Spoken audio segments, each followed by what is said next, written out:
Doctor যখন বলল বাচ্চাটা নেই, নীরা কাঁদেনি। সে শুধু সিলিং ফ্যানের দিকে তাকিয়েছিল। তার মনে হচ্ছিল তার পেটের ভেতরটা নয়, তার পুরো অস্তিত্বটাই খালি হয়ে গেছে। সেদিন রাতে নীরা সিদ্ধান্ত নিল আর না। রাত তখন 3টে। শহরের যান্ত্রিক কোলাহল থেমে গেছে অনেক আগে। শুধু 3তলার ওই বদ্ধ ঘরটায় একটা ফ্যান ঘোরার ক্যাঁচ ক্যাঁচ শব্দ আর জানালার গ্রিল ধরে দাঁড়িয়ে থাকা মেয়েটার দীর্ঘশ্বাসের শব্দ। এর দুটোই এখন এই পৃথিবীর একমাত্র সত্য। মেয়েটির নাম নীরা। না, আজ আর তাকে নীরা বলে কেউ ডাকে না। গত 3 বছর ধরে তার নাম হয়ে গেছে বৌমা, ওগো, অথবা রাগের মাথায় ছুঁড়ে দেওয়া অকথ্য কোনো গালাগালি। বিয়েটা হয়েছিল খুব ধুমধাম করে। বাবার পেনশনের টাকা আর মায়ের গয়না বিক্রির টাকায় সাজানো হয়েছিল কমিউনিটি সেন্টার। লাল বেনারসিতে মোড়ানো নীরা যখন আয়নার সামনে দাঁড়িয়েছিল তখন তার চোখে ছিল এক আকাশ স্বপ্ন। সে ভেবেছিল এই লাল শাড়িটা বোধহয় ভালোবাসার রং। সে জানতো না কখনো কখনো লাল শাড়িটা কফিনের কাপড়ের চেয়েও ভারী হয়ে যায়। সে জানতো না কবুল বলার অর্থ হলো নিজের আত্মসম্মান, নিজের ইচ্ছা আর নিজের অস্তিত্বকে বিসর্জন দেওয়া। প্রথম চটটা গালে পড়েছিল বিয়ের ঠিক 1.5 মাসের মাথায়। অপরাধ? তরকারিতে লবণ একটু বেশি হয়েছিল।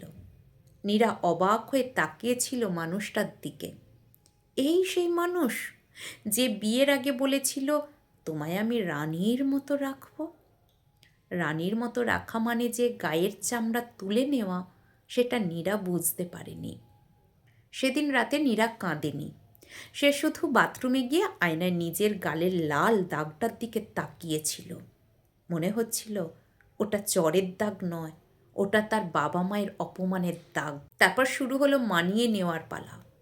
আমাদের মায়েরা মেয়েদের একটা খুব বিষাক্ত মন্ত্র শিখিয়ে দেন, মানিয়ে নাও।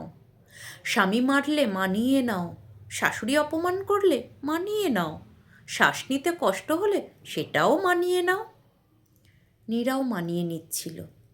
সে তার মাস্টার্স ডিগ্রির সার্টিফিকেটগুলো ট্রাঙ্কের নিচে লুকিয়ে রেখেছিল, কারণ তার স্বামী বলেছিল বেশি শিক্ষিত বউ সংসার করতে পারে না। সে তার গান গাওয়ার গলাটা চেপে ধরেছিল, কারণ তার শাশুড়ি বলেছিল বউয়েদের গলা উঁচুতে উঠতে নেই। কিন্তু শরীরেরও তো একটা সীমা আছে। মন মরে গেলেও শরীরটা তো বেঁচে থাকে। নীরা যখন অন্তঃসত্ত্বা হলো, ভেবেছিল হয়তো এবার সব কিছু ঠিক হয়ে যাবে, হয়তো সন্তানের মুখের দিকে তাকিয়ে মানুষটা বদলাবে। কিন্তু হায়, যেদিন আল্ট্রাসাউন্ড রিপোর্টে জানা গেল পেটের সন্তানটি মেয়ে, সেদিনই পেটে লাথিটা পড়ল। বাপের বাড়ি থেকে টাকা আনতে পারিস না, আবার মেয়ে বিয়াবি?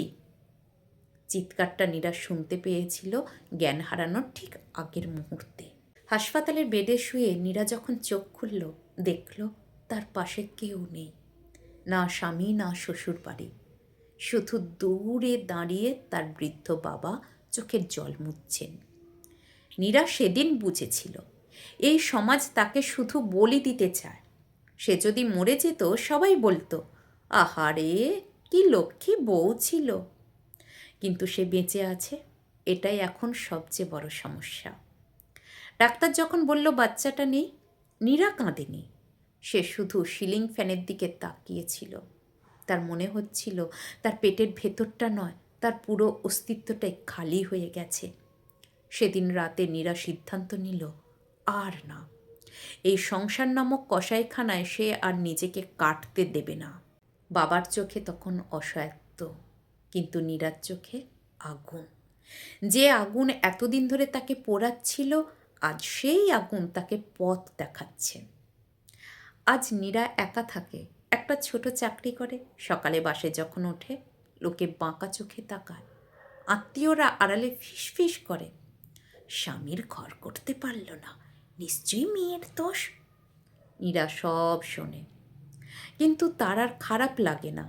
সে যখন রাতে নিজের ছোট্ট ভাড়া বাড়ির ব্যালকনিতে 1 কাপ চা নিয়ে দাঁড়ায়, তার মনে হয় এই চাটা তার নিজের টাকায় কেনা, এই বাতাসটা তার নিজের, এই আকাশটা তার।